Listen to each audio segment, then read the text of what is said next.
401k advisors want to build a scalable practice, but aren't always sure what to do next. Welcome to Outcomes, the podcast designed to help advisors think, make decisions, and cast a vision to create a business for the future. Here's your host, Ross Marino, financial planner, author, speaker, and CEO of Advisor2X. Welcome to the Outcomes Podcast. Today, we're joined by Randy Long, CEO and founder of Sageview Advisory. Randy, welcome to the show. Great. Well, thank you for having me, Ross. I really appreciate it. Glad to have you with us. I know we're still in the summer of the pandemic, so it's a little bit strange, certainly for all of us out there. So I know we're in the house one day, sometimes we're in the office. So I appreciate you figuring out how to make this work today and being with us today. So as we dive right in, I want to follow up on a conversation you and I had a little while ago. And as we were talking about doing the podcast, you made the statement that over the last 3 years, Sageview has expanded their services. And I initially wrote down a shift in focus, and then it dawned on me, it wasn't a shift in focus. You weren't de-emphasizing anything that Sageview is known for over the years. You just started adding more services, and you wanted to take a more holistic approach, and you started to identify the ways that Sageview was doing that. So before we go into what you're doing on the company level, I wanted to know, was there something that prompted this, or what led you to the point where you said, we just have to be more holistic in how we operate at Sageview? Well, I think it was really a response from a need from our clients and their participants, and just kind of looking at being a good listener and understanding what plan sponsors and participants needed. And we really saw that we've done a lot with plan design, and plan design has been huge in our industry to driving participant behavior, getting people in with auto enrollment, auto escalation, which we're big believers in. And then certainly, pre-diversified portfolios, whether it be target dates or managed accounts or some risk-based solution for participants. But it was really listening to the needs of the participants. I think the record keepers were doing a fairly good job, but we were still hearing more that our clients really wanted us to be involved with their participants. And it's interesting, is I've been in the industry for 30 years, and it's really evolved where the workplace is really where folks get financial education or learn financial literacy. Overall, I've been a big believer that we should have teach it in high school, or in order to get your high school diploma, you need to have some type of financial literacy designation to be able to understand the basics. So I think out of that really kind of came some additional services that we felt that we could augment along with the record keepers, and we've had a lot of success engaging participants with our Sage 411 service, where we have a number of CFPs that can answer phone calls from participants. We've also done a tremendous amount of education meetings. Now we've kind of gone to that virtual environment, and we're having great success and doing it on a whole wide variety of topics. Not only their specific plan, but a lot even about budgeting, or just basic, which I hate to use the term financial wellness because it means different things to different people, but much more holistically looking at the participant, whether it be debt, either college or credit card debt, and just really helping participants get a game plan together for their retirement. We're certainly seeing movement towards more holistic. As you mentioned, it's not just from the client perspective, but the record keepers. They're bringing out tools and resources. The advisory firms are starting to deliver. But we've seen a lot of these tools and resources. Yes, there's new things coming out, but we've had some of this in the past. But I kind of sense that things are becoming even more important about wellness, however we describe that right now. And I'm sure the pandemic makes people more aware of what's going on. I know there was just a Schwab survey that came out, and almost half of respondents out there were saying they're now most concerned about running out of money once they retire. But it's not just the pandemic. I think there's something else going on. What do you think from your perspective is really driving this? If the need was always there and the record keepers had tools, but all of a sudden now everybody seems to engage, why do you think it seems to be much more common or popular now? Well, I think it's just an outgrowth of where we're at in terms of a country, or in terms of our life cycle. I think more and more people are paying attention to it. I think we've gotten better as an industry of communicating moving kind of from that DB environment to a defined contribution plan, and knowing that how much a lump sum is going to take to last. I mean, like in my parents' generation, they were both covered under defined benefit plans, so everyone could kind of relate to that monthly benefit, how much money they're going to get each month. But a lot of people have a hard time doing that conversion of understanding how much a lump sum would create in terms of a monthly income. So I think more and more we're seeing that the government's now requiring that on the participant statements. So I think we're doing a better job in the industry of communicating what needs are and what that retirement benefit would look like on a monthly basis. As you've responded to this organizationally, you tried to add more services. And I remember when you spoke, I kind of chuckled and thought, this isn't like adding another salad dressing to the salad bar. It's a big deal when you say we're going beyond plan design and auto enrollment and escalation, and we're going to become more holistic, especially when it's hard for us to even identify what wellness means or what's more holistic. What should we really offer out there? It's why we call this podcast Outcomes, because I don't really know what the outcome may be 5 or 10 years from now. I just know we're going to keep adding services. So as you look at this organizationally, what do you think some of the challenges were from your perspective to help shift the mindset of everyone within your organization? Well, I think we had a lot of success just doing kind of the investment reviews and really being a good fiduciary and really covering plan design, compliance, and then investments and serving the plan sponsor. But the need was growing more, where more and more of our clients wanted us to expand and to really help educate their participants on financial wellness. So I think it was a response to needs from our clients, and everyone in the organization felt that. So we started creating scalable tools with our call center that really, Sage 411, that helped us be able to deliver it. And then we also worked on content, a lot of great messaging, and we've used a lot of great information from the record keepers, but then we've also put our own look and feel and our own brand on many of that, and some things that we were hearing in the marketplace. So our communications marketing team has done an excellent job of creating a lot of content for our advisors. And then within the organization, it was really, having some corporate resources to be able to staff that call center. So it was really kind of an outgrowth of being able to scale, and then providing each of our offices some centralized services from the home office. Yeah, as soon as you said that, my mind went to, you really have to have some people, some skill, and the ability to scale. And then you instantly started talking about that. And I think that's the challenge that many advisors are going to find right now in advisory firms, if they're smaller, that even though you can hear what your clients are saying, in order to respond, if you're going to try to create this organically or leveraging vendors, it's a lot of work.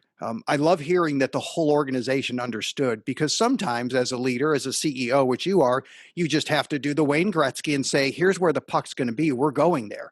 And then you have to employ change management and walk everybody through, here's what's going on, here's what it means to you. But you've mentioned a few times that organizationally, people understood this. So it sounds like everybody gets on board a lot faster. And of course, you had the resources in order to do that. So what you described, a lot of it was a responsive role, and also seeing where the industry is going. So you've been doing this for a few years. Let's look out maybe 3 to 5 years. How do you think this is going to shift, or where is it going to go in 3 to 5 years? Well, I think a lot of that is scale, and it's putting a comprehensive team around you.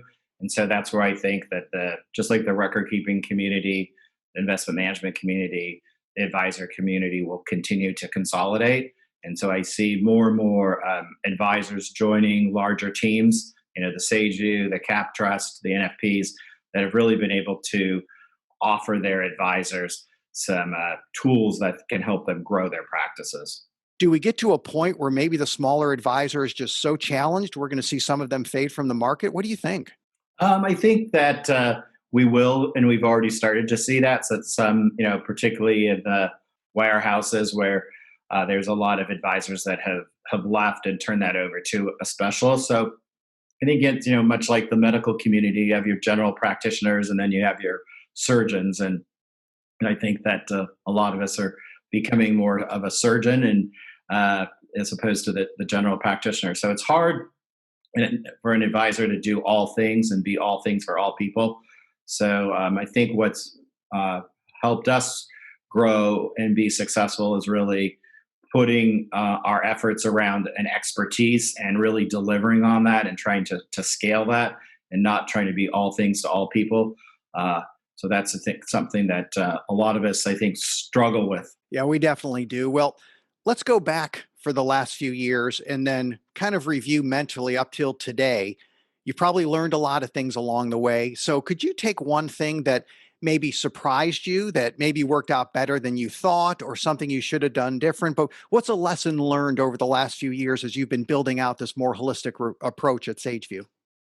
Well, I think we certainly made a lot of mistakes, and you learn from your mistakes. I think one of the lessons is just it is still a relationship business, and that relationships are extremely important. We've been the beneficiary of having some great clients and building great relationships with the C-suite, the benefits manager, the HR manager. So I just can't emphasize enough the importance of relationships and understanding what people's needs are. So I often say sometimes I think we run like a job placement service, because we send out an announcement if someone's left or looking for a position, and we try to help get them and re-engage.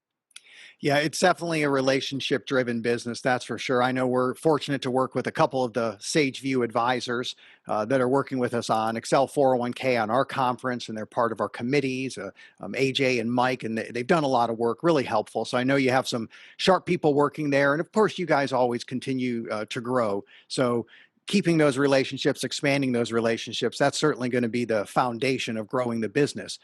But I use that word foundation intentionally because there's also a Sageview Foundation that I don't know a lot about. Could you share quickly what you guys do with the Sageview Foundation? Sure. So we give a portion of our profits each and every year to our foundation, and our foundation's really mission is to help support at-risk women and children.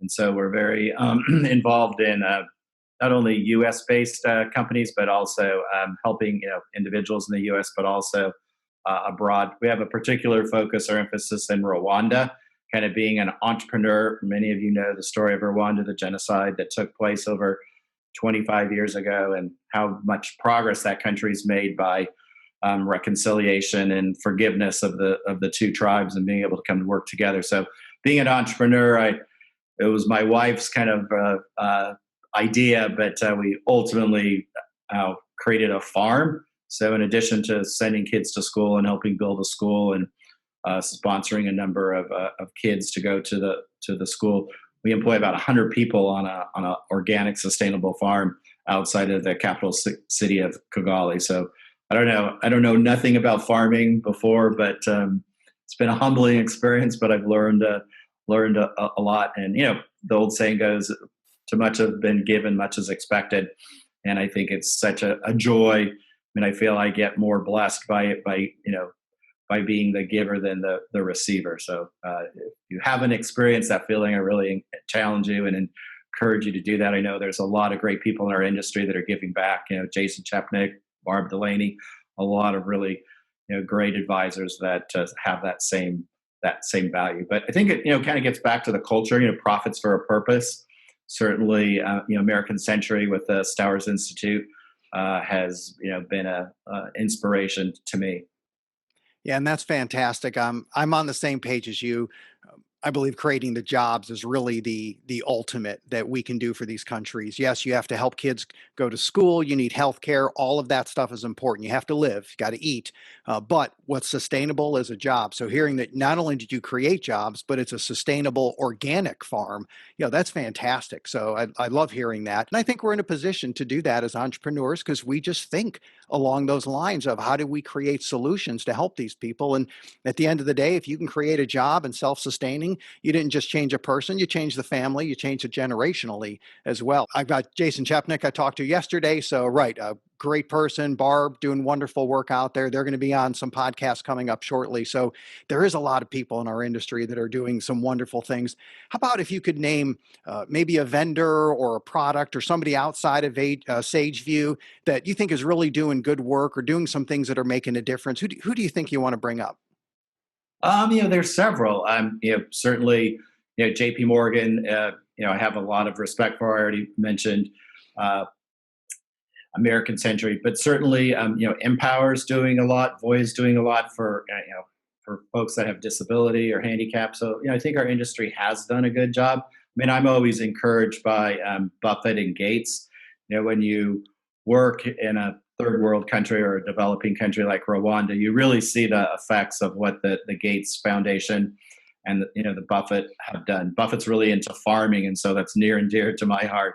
But it's amazing the work in concert with the University of Nebraska has done. But I think as an industry, there is a lot going on, and I think and a lot of us as advisors or advisory firms are doing things, but we're kind of doing that in silence. And so I know there's been kind of a re-emergence of just showing what it is that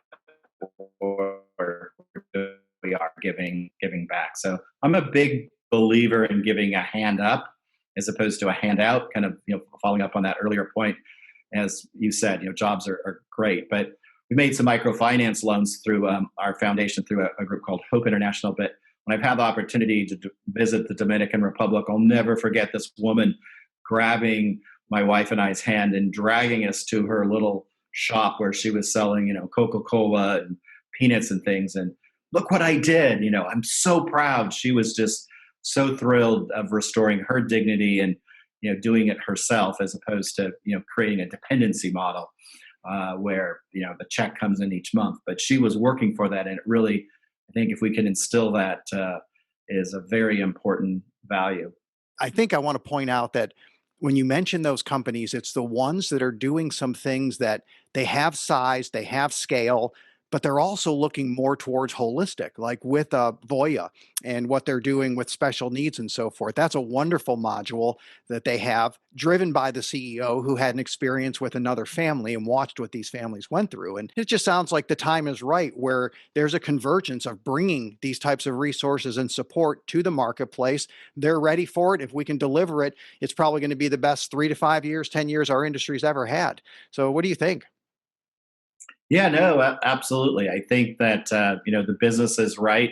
I'm bullish on the participant advice overall. So I think we're in a great industry, a great profession to solve some problems for many people. Randy, thanks so much for being on the podcast today. Loved having you as a guest. Thank you so much. It's my pleasure. Thank you for listening to Outcomes. Subscribe now to be notified when new episodes become available. The information covered and posted represents the views and opinions of the guest and does not necessarily represent the views or opinions of Advisor 2X. The content has been made available for informational and educational purposes only. The content is not intended to be a substitute for professional investing advice. Always seek the advice of your financial advisor or other qualified financial service providers with any questions you may have regarding your investment planning.